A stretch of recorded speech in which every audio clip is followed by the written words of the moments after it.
يا نفس إن لم تظفري لا تدعي. There's a saying that there are 1,000 words for camel in Arabic, and actually, that wouldn't be far from the truth. Arabic is an incredibly rich and precise language. Linguists describe it as the best language to express deep topics in just a few words. It is highly complex and is referred to as the most eloquent of all languages. To give you an idea, there are more than 12 million Arabic words compared to about 500,000 in English. A camel in Arabic is jamal. How can there be so many different words for a camel? Here is a list of some examples.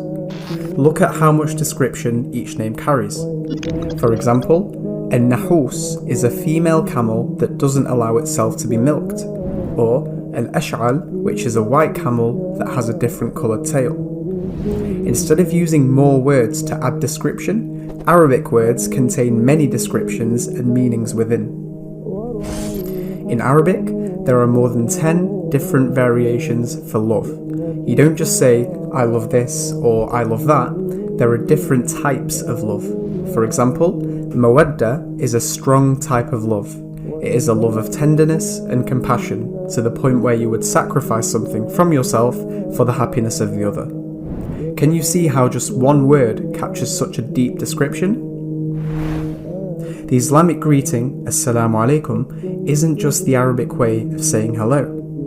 The apparent translation is peace be upon you, but even that isn't accurate enough.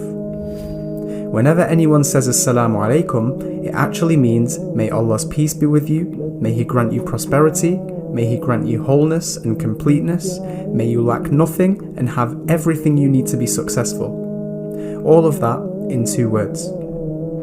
Is it therefore a surprise that Allah chose such a deep, descriptive and direct language to convey His words to humanity? People, they try to convince us that if Allah subhanahu wa ta'ala would have wanted, He could have revealed the Quran in another language.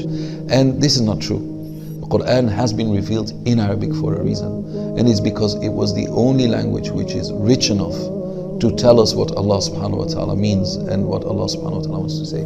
Ancient Arabic is far more sophisticated, far more advanced, far more complex, far more intricate, far more involved than proper modern standard Arabic. 1400 years ago, Arabs were at the pinnacle of the Arabic language. They could naturally speak in poetry like me and you can speak in a normal conversation. Just like the media controls the world today, language controlled Arab society before Islam. One speech had the power to humiliate tribes for generations. Before Islam, they would call anyone that was non-Arab Ajam, which literally meant silent and speechless. Why? Because no other language was as alive. To them, their language equaled life. When they heard the Quran for the first time, these same people that had so much pride and expertise were completely shocked and mesmerized. Some froze in their places, some started shaking, some went pale in the face, and some even cried. They didn't know how to respond. The eloquence of the Quran was simply on another level. You see, the Arabs had mastered all types of rhetoric, all types of linguistic devices. They had an entire discipline of different types of poetry. They had different what is called awzan, which means meters and rhymes. They had different styles. They had different rhetoric devices. The Quran comes and it is simply unclassifiable in any one of these pigeonholes. You know, recently, last year in England, they discovered a manuscript that was claimed to be Shakespeare. Everybody got excited. Oh my God, a new manuscript of Shakespeare. And all the Shakespeare experts in the world came and they studied and they studied and they studied. And then they finally concluded, no, it's not. It was a false alarm. How do you know? Oh, because the style is not the style of Shakespeare. What does that show us? Shakespeare, no matter how eloquent he is, he has one style. And you recognize it. Guess what?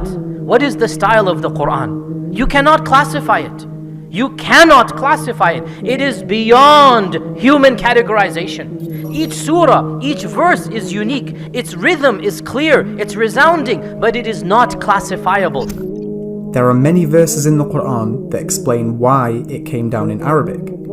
Of them is chapter 26, verse 195, where Allah says that it was revealed in perfect and eloquent Arabic so that it may be clear. The word mubin in this verse literally means that which clarifies, leaving no room for doubts. Let me show you an example of this clarity from the Quran. Alhamdulillahi Rabbil Alameen is a verse all Muslims know and recite from chapter 1. The apparent translation of these 4 words is, all praise is due to Allah, Lord of the worlds. This is far from complete. Look at how much reading we have to do to get a more accurate translation. If 4 Arabic words carry this much depth and explanation, imagine how many more pages of the Quran would be if it was in English. In fact, there are countless books that dig deeper into a fuller interpretation of the Quran, such as Tafsir ibn Kathir or Tafsir al-Tabari. Saying that, the best way to bring the Quran to life is to understand the language. This is why you find many new Muslims and non-Arabs studying Arabic. Think about it, the Quran came down in one of the most deep, complex and eloquent languages 1400 years ago to a man that never took part in any form of poetry. Not only did the Quran take eloquence to a whole new level, ever since, no Arabic literature has come close to challenging the power and style of the Quran even after all these years. Isn't this a miracle? Please subscribe to never miss an episode of The Wonders of the Quran.